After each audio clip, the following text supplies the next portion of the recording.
በጣም ደግሞ እያስ እሺ እና አሁን ትልቁ ችግር የለብኝ ደግሞ ወገብ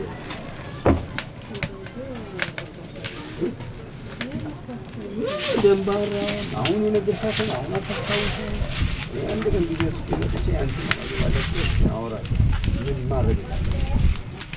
ያቱም አስቢ በጣም ጥሩ እንደናገኝ አንድ ነገር ያው የለም ሰው ሞዴል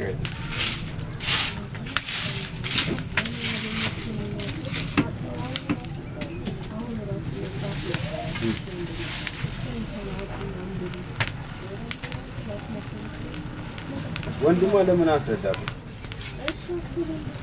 እሱ ይሄን ዳና በፊት ለኔ መንገር ያለባችሁ ይሄን ነገር እናንተ ናችሁ ለኔ መንገር ያለባችሁ እኮ እሱ ነው እሱ ለማትነግሪኝ ማለት ቻትኮ መጣ እግዚአብሔር ቃል ተማር ዋናው ዓላማ ሰው ልትለወጥ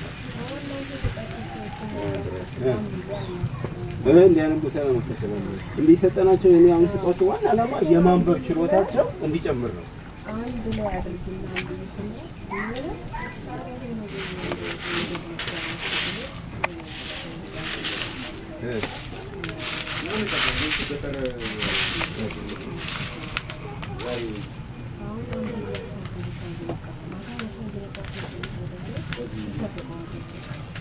ኳንቺ ነሽ አሁን እናንተ ይሄን ችግሩ አለ